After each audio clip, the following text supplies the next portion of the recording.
Hi, welcome. I see we only have a couple people joined so far. So my name is Craig Moss, director at the Cyber Readiness Institute. We're going to give it a couple more minutes for other people to join, and then we'll get started.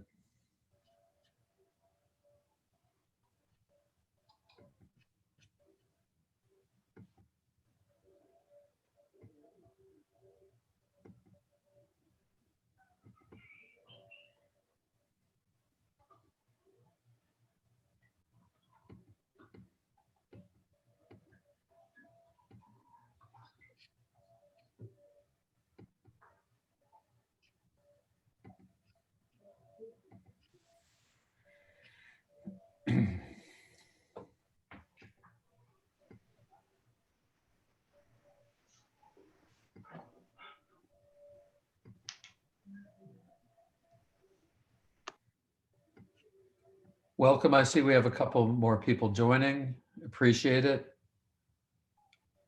I think we'll give it just a minute or two more, and then we'll get started. Thanks for joining, though.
Okay, Marion, I think maybe we should get started and let other people just join as they arrive.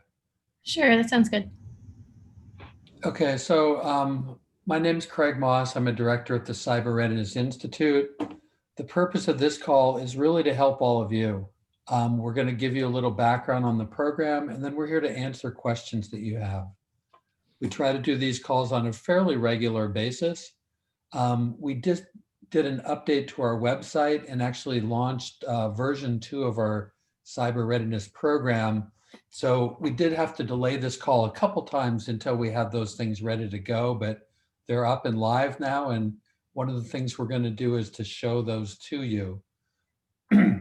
Along the way, if you have any questions, feel free to jump in either through the chat or if you want to just hop off a mute and ask a question.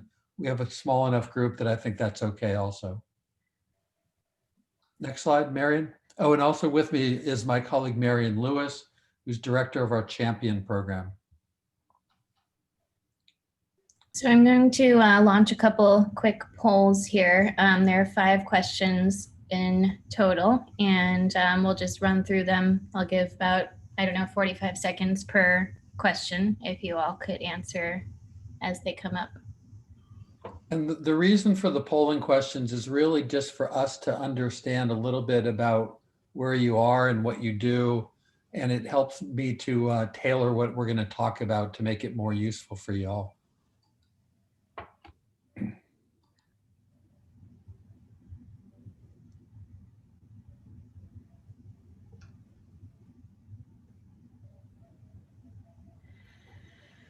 I'll give it a couple more seconds here, and then I'll cut this one off.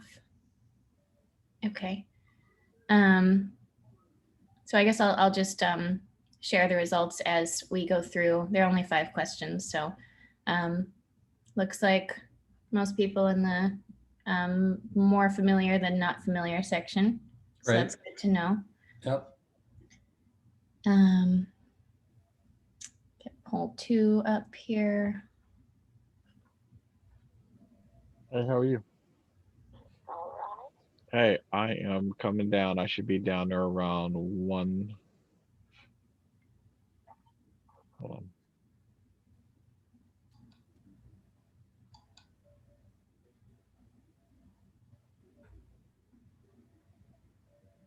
Okay. How are we doing on this one, Marion? Pretty good. A couple of people haven't responded yet, but that's fine. I'll go ahead and close it out, and here are the results.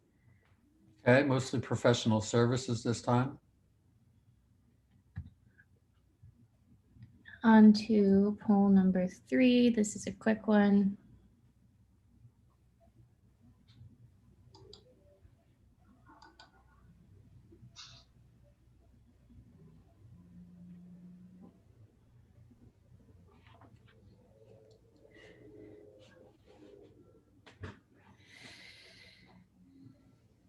Okay.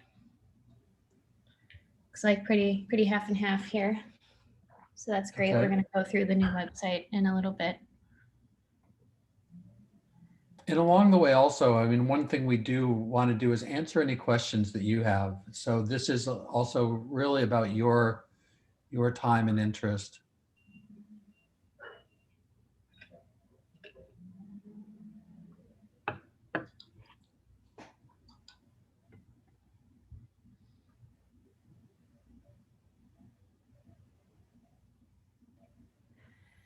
Okay.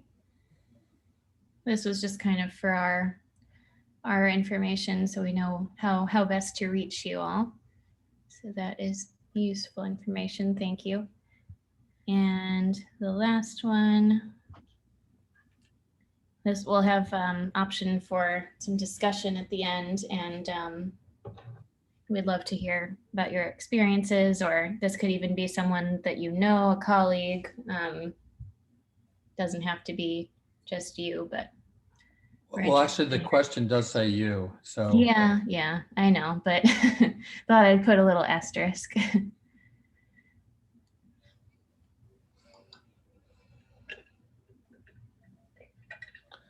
And that's one of the things that we do at CRI is we try to learn from small businesses and share that learning with other small businesses. So we've been engaged with a couple companies that really had some significant cyber crime issues, and then trying to help them understand what they could have done and what they could do going forward to try to prevent it, and then share that learning with others. So we see here phishing is the most common, which is pretty typical. Good to see no ransomware.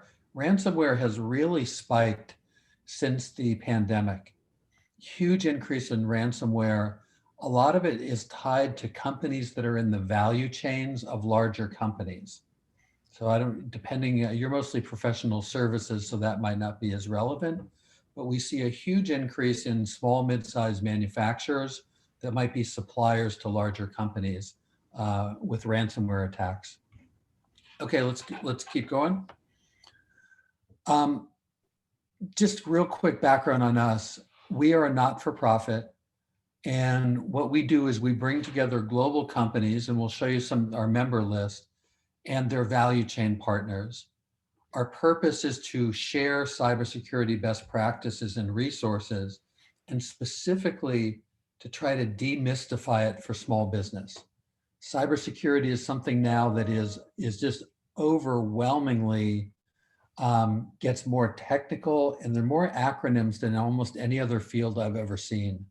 And just keeping up with the acronyms alone can be a challenge. So we try to demystify it, and then we provide free content for organizations. We have, and we'll show you that, but specifically we have a cyber readiness program that you could go through for your whole organization. We have a starter kit that gives you some quick things that you could use to get started. And then we have a series of different resources.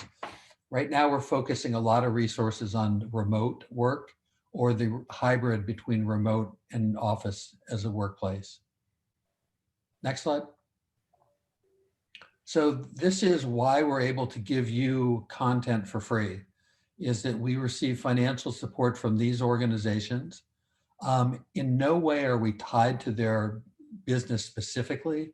So we're not here pushing Microsoft software or encouraging you to use MasterCard or things like that, or even buy a GM car. But the point being, these are our supporters, and that's why we're able to develop great content and share it with people for no cost. We also learn a lot from them about what they need in their value chains. So we not only get financial support, but a lot of intellectual support from them that we then can synthesize and bring to small companies around the world. So here's our approach. And the most important thing I think about us is that we really focus on human behavior. So if you think of, and if you all are familiar with cyber, a lot of people talk about people, process, and technology. And clearly you need all three pieces, but our focus is really on the human behavior piece and how in an organization can you shape that human behavior to try to develop habits in people that create a more cyber secure organization. And we do that around 4 core topics. We call them the core 4. Authentication, which is really, here it is, passwords. Authentication, you can also substitute the word passwords, is one. Patching, which is software updates, keeping software updated. Phishing, which is the one that most people are familiar with, and USBs. And if we look at each of these on the password side specifically, that's one of the best things that you can do to reduce a cyber attack is to put in a stronger password.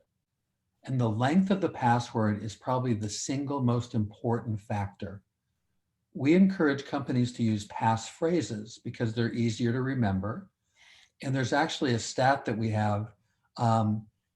If hackers really put computing power against trying to hack your company and steal your password, if you have 8 characters, regardless of what they are, special characters, numbers, letters, doesn't matter, typically can be hacked in 3 minutes. 3 minutes. If you have 12 characters, it's 35 years. So you think about the difference there. 3 minutes, 35 years. And if you actually go up to 13 characters, it becomes, I think it's 3 million years. So every character you add to your password is a huge improvement in your cybersecurity. So passwords is one. Software updates or patching. What happens here is the minute a company issues a new software update, be it Adobe or Microsoft or any other software that you're using out there, the minute that patch is released, the hackers know that there's a vulnerability in the software that the company is trying to patch up. So they immediately go to work trying to penetrate companies that haven't updated their software. So that's another reason we focus on that. Phishing, this is the one that most people hear about. Of course, the hackers are getting better and better. I now, even at our organization, we sometimes will get emails from other people inside our organization that actually will be a phishing email. So you can't assume it's always coming externally. They can hijack your email server and be able to send you emails from within your own organization. And finally, USBs. They're really, really convenient devices, but they also are a big conduit for malware. And it wouldn't necessarily just be if you go to a trade show, I know for a while they used to give out USBs at trade shows all the time. It's not necessarily the company whose booth it is. It could be at the manufacturing level where somebody has bribed a manufacturer in a certain shift to put malware on the next 10,000 USBs that come off the line. So USBs are another challenging area. In your organizations, if you focus on these 4 things and improving human behavior you will be able to reduce your cyber risk by approximately 80%.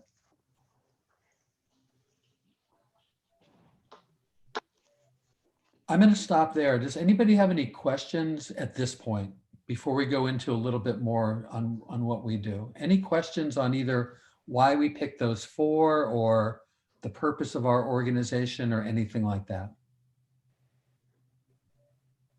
And you can either, like I said, go verbally or you can pop them into the chat.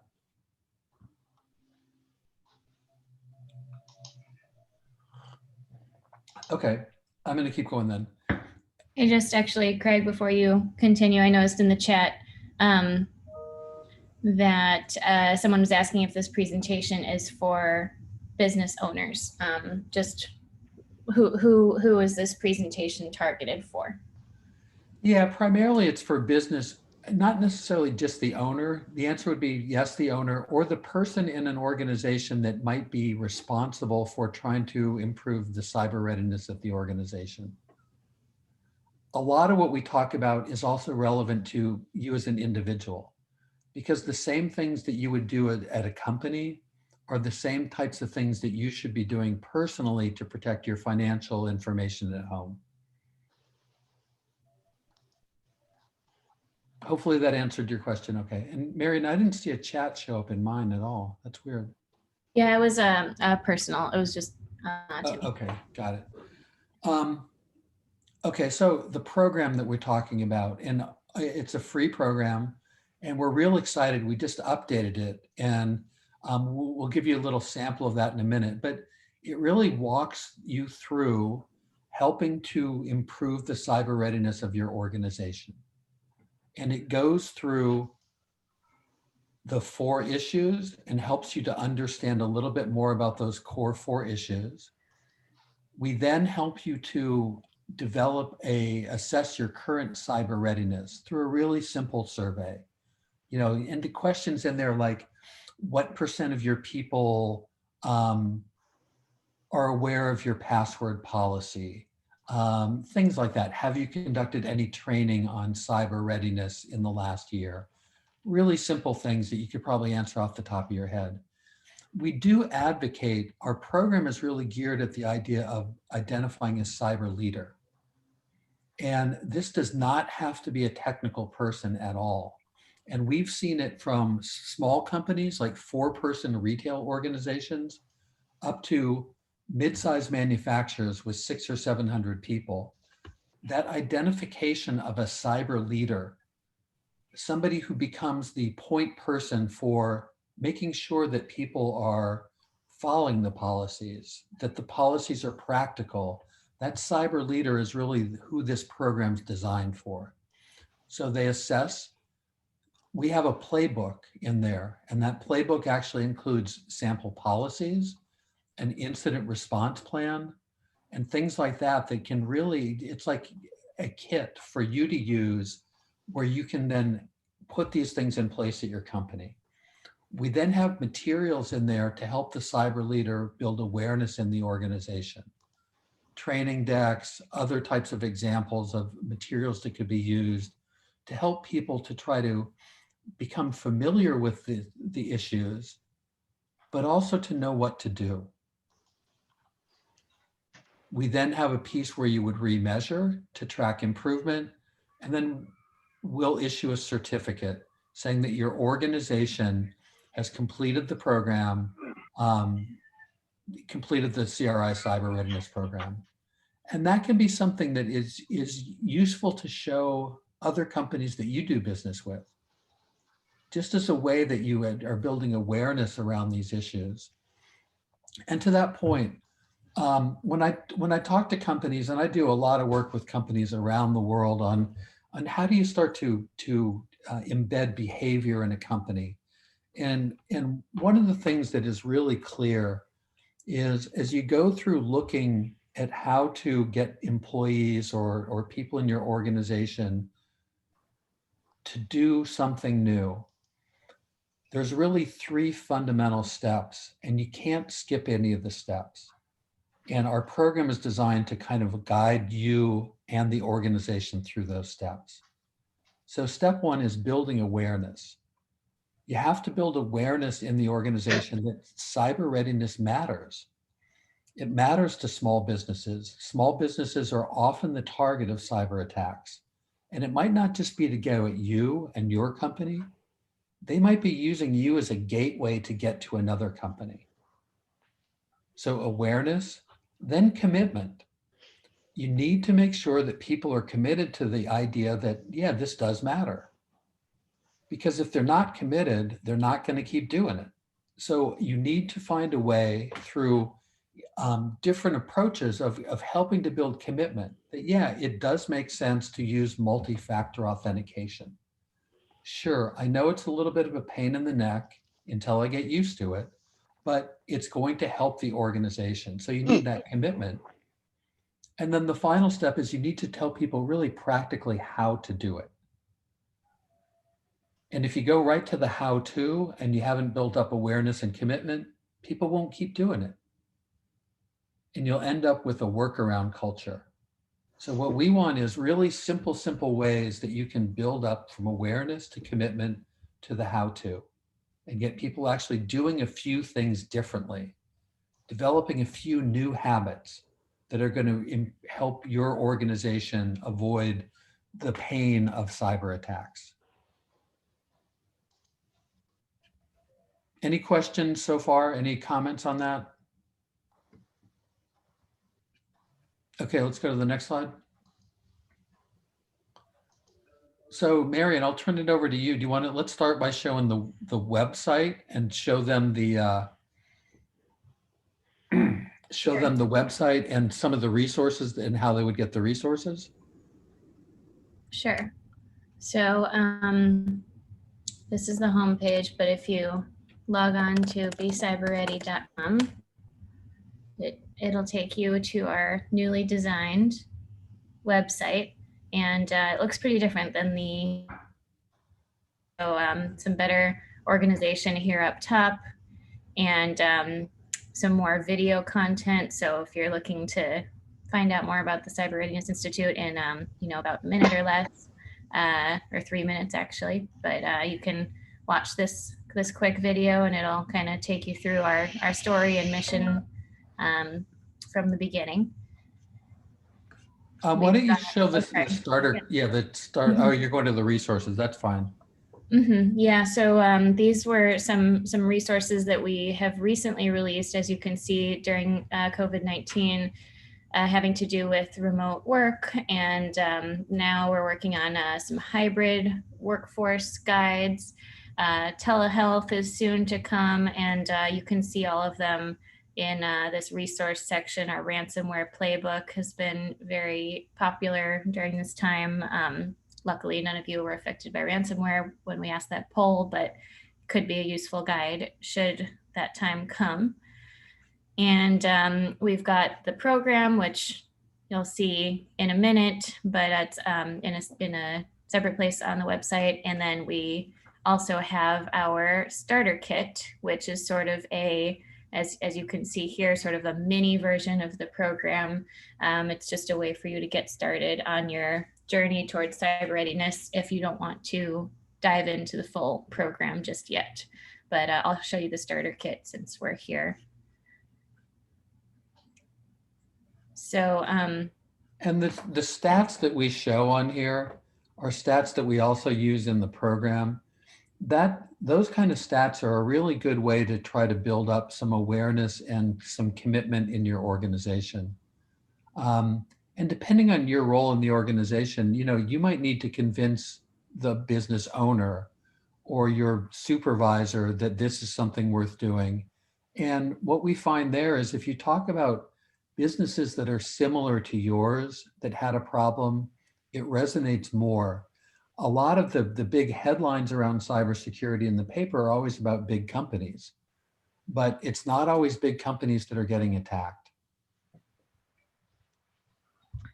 And I just quickly went into our poster section here on the starter kit. So we have 3 sets of downloads: the conversation guide, which is to Craig's point about how to discuss this with your colleagues or managers. we've got the poster section, and we've got tips and guides. So these are all downloadable PDFs, and you can see some of the posters here about the different issues, our core 4, some of those stats that we mentioned are here, but kind of catchy slogans and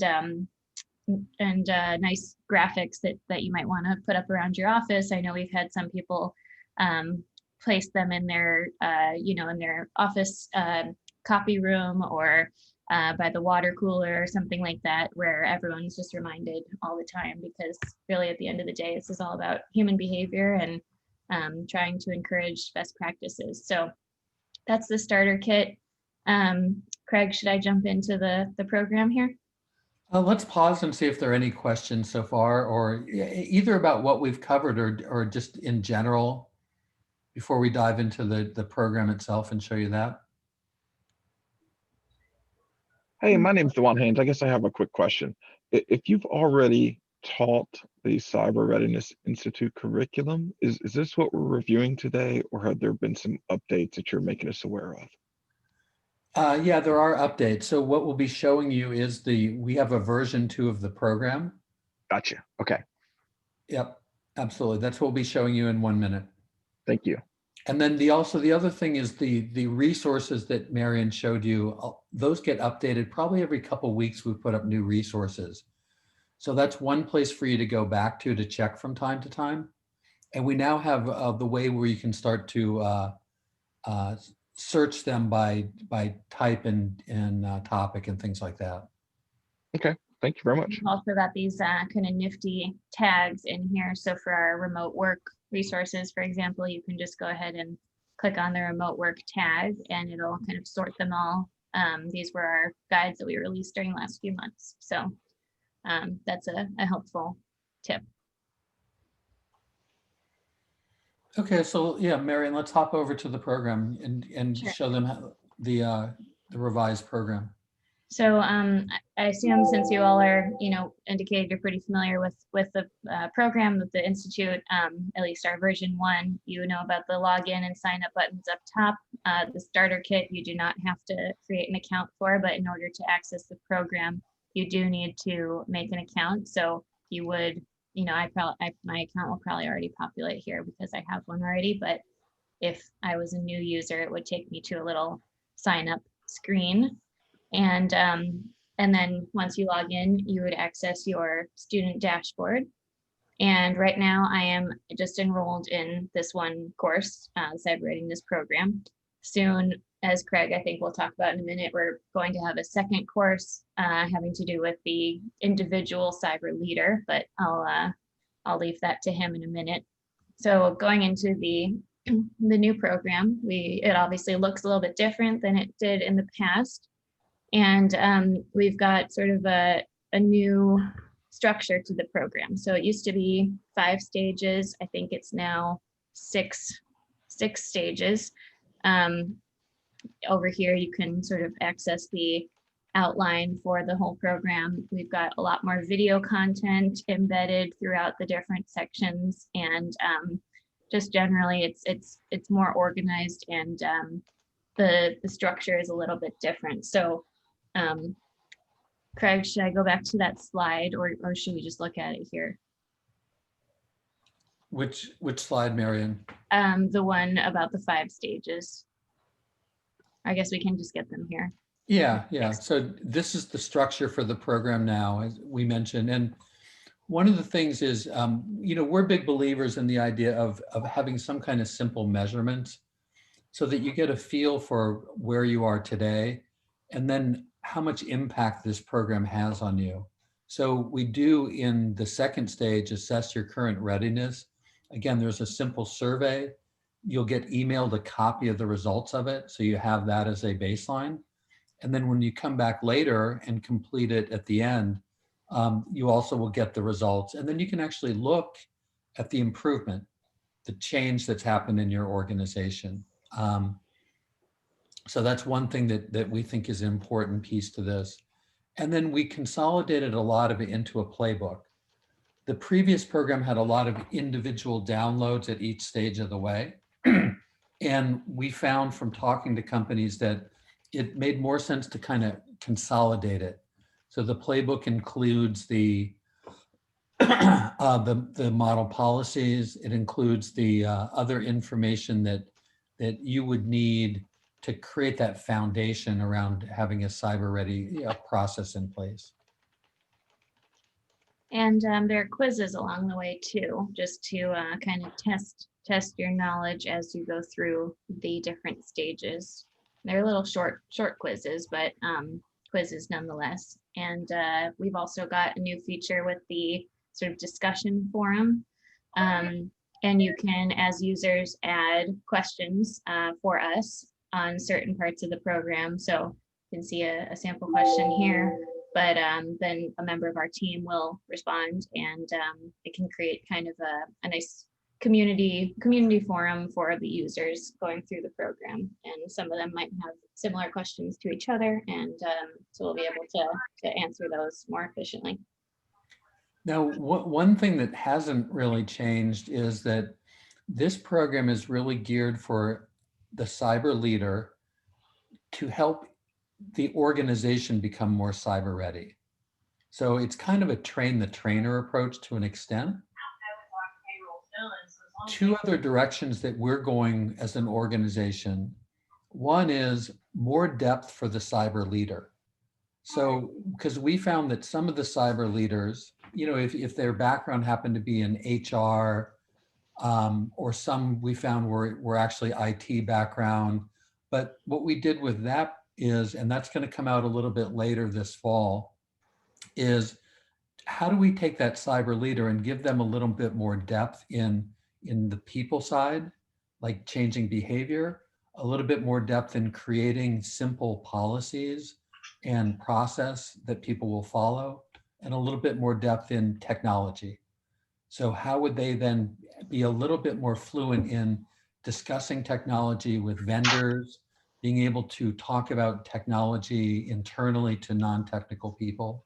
We don't want to turn people into techies. That's not the purpose, but it is just to make them a little more fluent in that language of cybersecurity technology. So that piece is coming out, and that would be more depth for the cyber leader. And then the other thing that we're looking at is resources more directly aimed at the employees in a small business.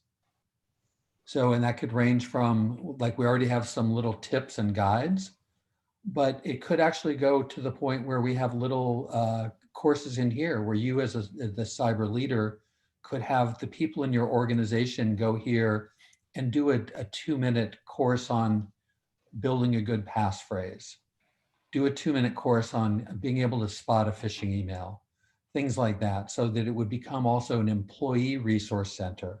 Whereas right now it's very much focused on the cyber leader in the organization.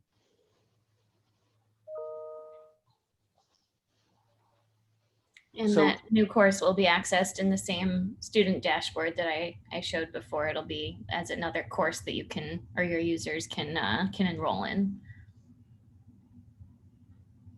Any questions so far? Or I'd also love to hear any comments on either on what you see here in terms of the new program for any of you that have taken that went through the previous one. Love to hear any comments on after taking a quick look at this. I would say the work from home, I think I saw that just a second ago. I think is something that's great to see updated already. Okay. I think that is definitely helpful for, smaller businesses who may be struggling with how best to implement that, who may not have budgets, rolling out a large scale, VPN solution or modifying it or beefing it up. So I think that was good to see. That's great, Dewan. Thanks. Looks like Leanne has said that she likes there's an employee section for mini courses. Yeah, so that's a coming feature, Leanne, but that's something that you would find attractive. Is great to hear. Because what we find again is we're trying to get ultimately people in the company to develop good habits. And so any other resources that we can develop to do that, I think are, are things that we want to be able to do. Mary, do you want to, let's progress? Sure, yeah.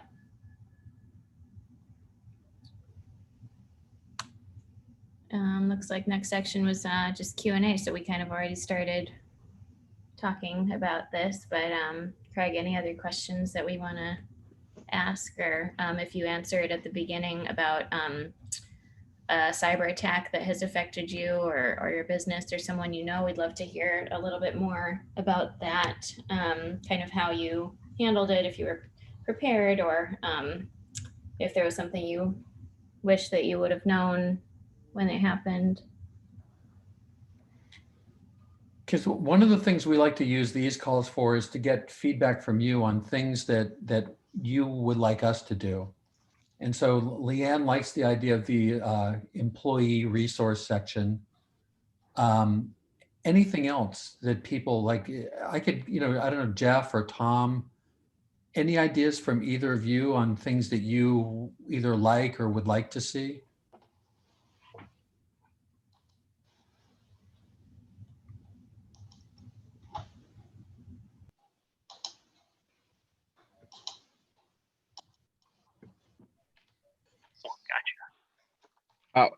I know you're asking for feedback.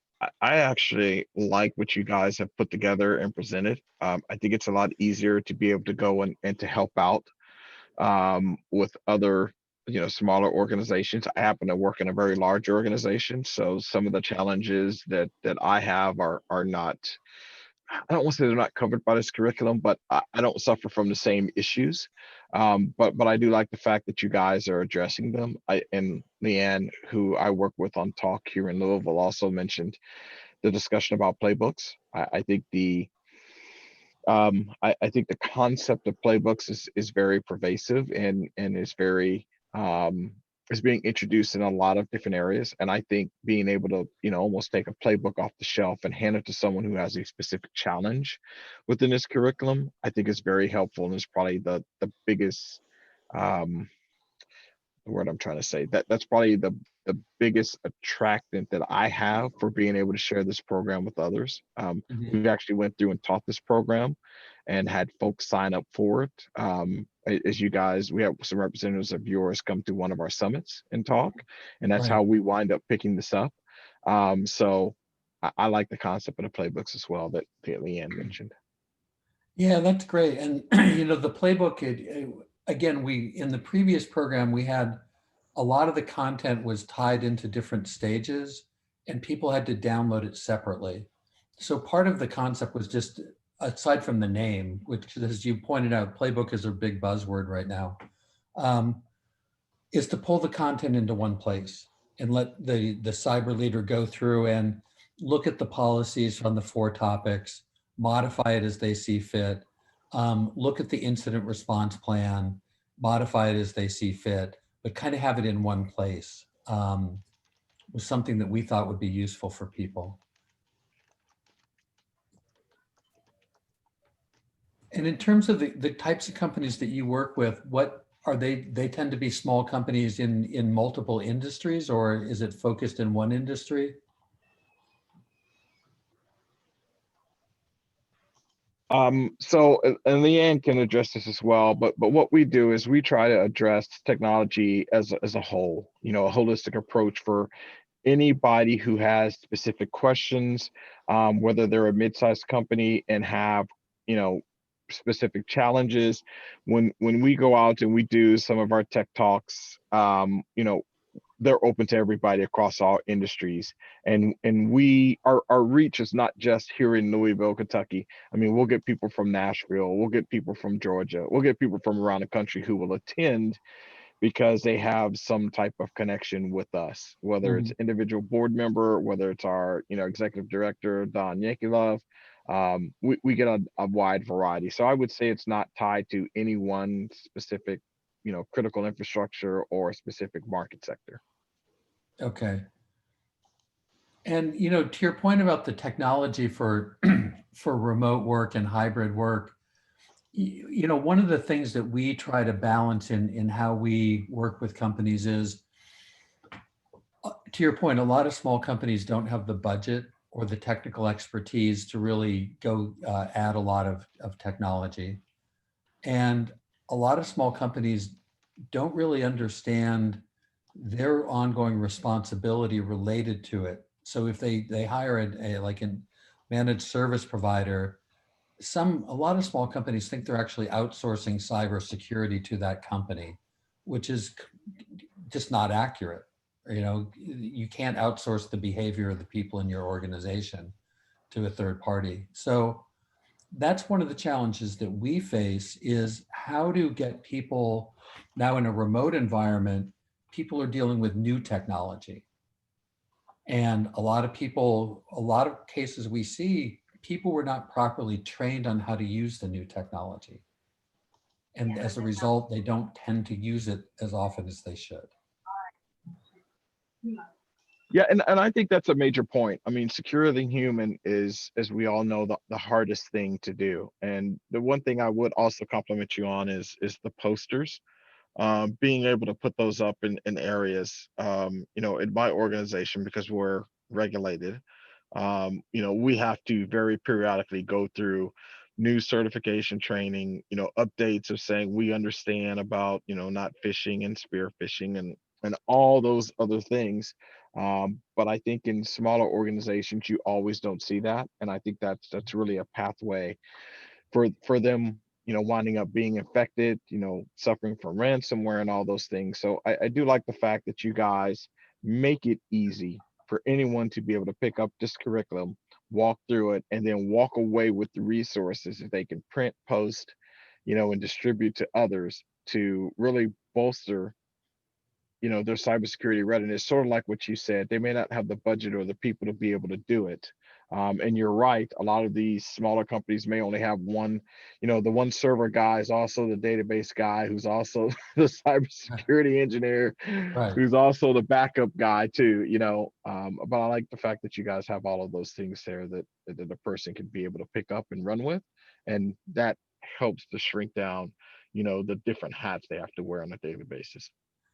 Yeah, no, and that, you know, this is a great discussion, because that was our thinking from the start on this, is that to demystify it, but also the quote IT person in a small company, like you take a 20-person design company or financial services company, that IT person is not necessarily focused on cybersecurity. They're helping like the senior partners send email attachments Mhm. and do really basic stuff in a lot of cases. And in that company, the best cyber leader may not actually be the IT person. That's another thing that we tried to do, is to disassociate it from thinking that cyber readiness is an IT issue. Mhm. Some of our most successful cyber leaders have actually been people from HR. We had like a 200-person manufacturing company out in the West, and she was a fantastic cyber leader. She was out of the HR department. So that's another goal that we tried to achieve with this, is to kind of break it out of the silo of it being an IT issue. Yeah, I and one like of to the I'm go sorry, ahead. go ahead. I was gonna I say real just quick. wanted to, Dewan, I'm going to run over you here. Sorry, this is Leanne. Yep, go ahead, Leanne. You know, I really want to compliment you, Craig and Marion, because I think the new training program looks much improved. I realize it's probably a lot of the same content, just reorganized, but I'm a little different in Dwayne. I work with tiny businesses, really small companies. I'm a consultant, and what I see is people running from me when I say, do you have a password policy? So I guess what I want to say is I'm always looking for marketing ideas on ways to empower people and to kind of encourage them to do what they need to do to promote cybersecurity. So that's sort of where I'm coming from on this. Thanks. That's great. And you know, one of the things, and I don't think we had it in this deck, Marion and I did a webinar yesterday for a government agency in South Africa where Marion, I'm going to find that one slide on the password, the time to crack. Because Leanne, this is the kind of thing that as I dig up these things, or Marion digs up these things that we think are really effective ways to get people's attention. So I'm going to find this and I'll share it with you right now. Yeah, and that kind of goes along with what I was going to say, Leanne, is, I've really been thinking about, one of the challenges we have on the cyber side is making sure we're recruiting more and more people in the field. And I've almost been thinking about, and actually was going to talk to our board about it, specific mentor programs where we leverage things like the cyber readiness, that we can help you go out and actually talk to some of these smaller companies. I think it helps in a couple of ways. One, it helps develop that specific cyber person who's trying to pursue, and has interest in this field.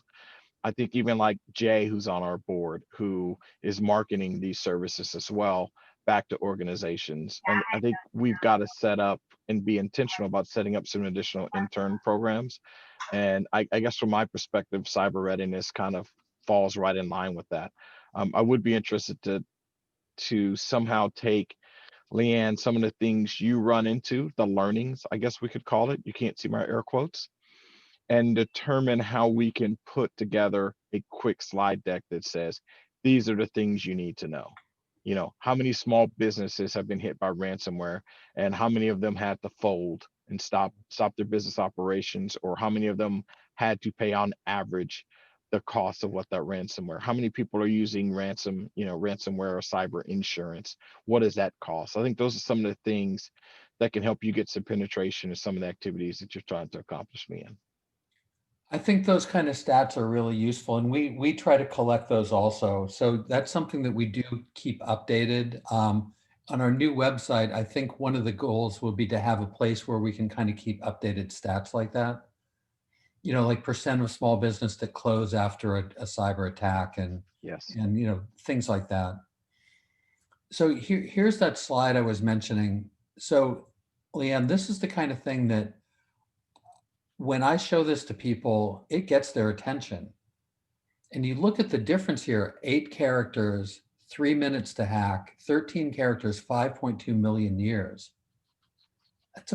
It's just mind-boggling. Until I saw this, I wouldn't have believed it. But we've looked and we've verified this through other channels that it's largely accurate. And other people have similar kind of statistics on this.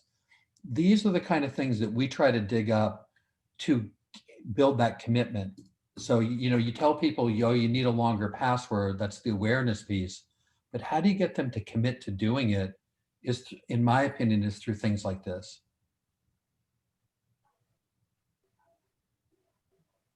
I have seen these statistics, and I think it's really terrifying. So I guess you're right, getting this in front of small business owners so they can understand how critical this is, that their 8-character passwords are not protecting them. Yeah, and I even think we take it a step further and say, okay, now that you understand why 8-character passwords are bad, what mechanism do you have? What tooling do you have as a group policies?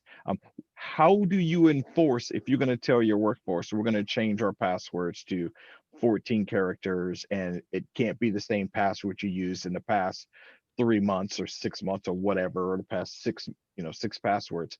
What type of tooling do they have in place to enforce that? Because even though they may send an email around and says, okay, everybody, your password needs to be at least 14 characters long, if they don't have a way to enforce that, Right. that's an issue as well. I'm surprised when I talk to clients and they have no idea that there are software programs like password managers to assist them. They have no idea, no clue. Right. And if they're running Microsoft, it's built in for a lot of this technology. It's just a lot of people aren't using it. Right. Right. And people will say, "Oh, I hate to type in a long password," but like I use Apple hardware. I don't need to type it in. I can use like either fingerprint or Face ID to have it reopen it once the password's in. And the other thing with a long password, we advocate you never need to change it unless it's been hacked. So if you have a 14 or 15 character password, a lot of organizations have that 3-month change policy. That to me is a bigger pain in the neck than having a longer password. Mhm. Agree. So I just wanted to show you that because that's one of the examples that we use. The other thing I might, for small business, let me just show you one other slide here. What I often talk about, and we do a lot with companies that are not super small, also with mid-size or even larger companies. But a lot of companies don't think about cybersecurity in the context of data loss or business continuity. And depending on the nature of the company, if it's a small law firm, they're much more concerned with data loss than business continuity. If a law firm's website goes down for a week, it's not a big deal. If they lose all their client data, it's a big deal. Whereas if you're a small e-com company or a restaurant now doing like takeout and curbside pickup, if your website goes down for a week, that is money out of your pocket. So we often talk also about getting people to think about the idea of, it's not just this vague idea of cyber security, it's specific. You could lose your data or your business could not be able to operate. And so I don't know if this is helpful, Leanne, but this is another way that we try to engage companies.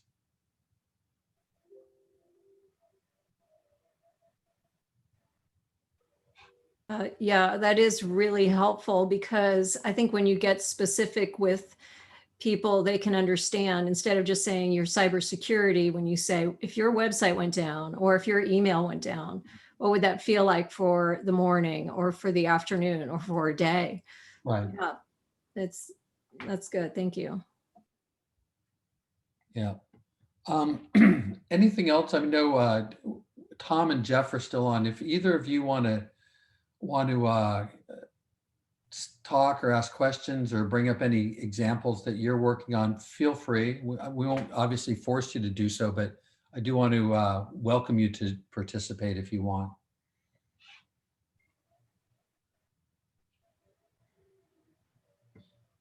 So let me ask then the group another question. So one is along the idea, I mentioned the cyber leader certification, where, and again, it's not going to be overly technical, but the basic idea is that the leader would have taken their organization through the program, and then they go through this additional course, couple hours, pass a test,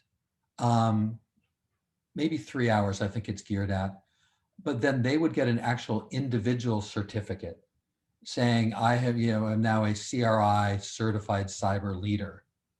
How does that sound? Would you mentioned about an intern program that you're working on or things like that, or would that extra personal professional credential, does that sound of interest in trying to encourage people to work on these topics?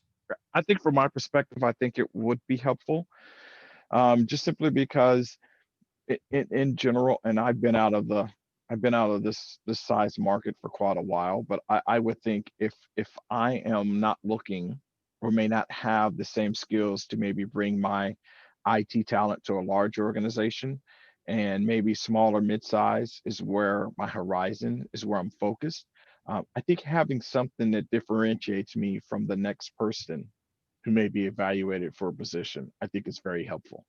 I don't think not having enough ways to display your cybersecurity readiness as an individual, I don't think that's a bad thing. I think every opportunity we have to say, hey, I'm very cyber literate, I think is helpful. Because I think Leanne's job would be easier if Leanne, please jump in and manage me back on this. But if she could go into an organization and she's talking to a person in HR, or she's talking to a C-suite executive who knows and understands the challenges she's trying to address within that organization, I think that's helpful. I think it's when people have their head buried in the sand and they know it's an issue, but they're unwilling to adjust it. I think that's a problem. Oh, thanks for your note, Leanne. So you think it would be helpful, especially with follow-ups. Yeah, I agree. And then part of our thinking is about building a community of cyber leaders. So if we take, if you have 100 small companies or 1,000 small companies, and they each have a cyber leader, the ability to connect them through peer-to-peer communication is another thing we're thinking out, because they might have common problems or things like that.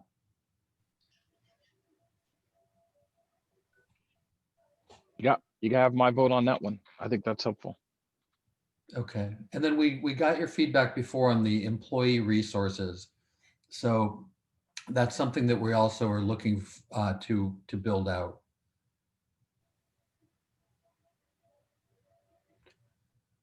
Marion, anything else you want to cover? No, I mean, I think we hit a lot of good topics and got a lot of good feedback from you all. Anything else for the group, or if not, we can wrap up. I appreciate you guys pulling us back together and, discussing this again. I think it's always helpful as being me being a cybersecurity person who's now a consultant. I think it is great that we're having these conversations and reminding people about how important this is. So thank you. No, and thanks for all of you to participate. It's great for us to build a community and, to get the recognition that we all share that the people are part of the issue. We have to find a way to get people to develop good habits. And that's, that's really one of our focal points. Thanks very much. We'll talk to you all again soon. Thank you all.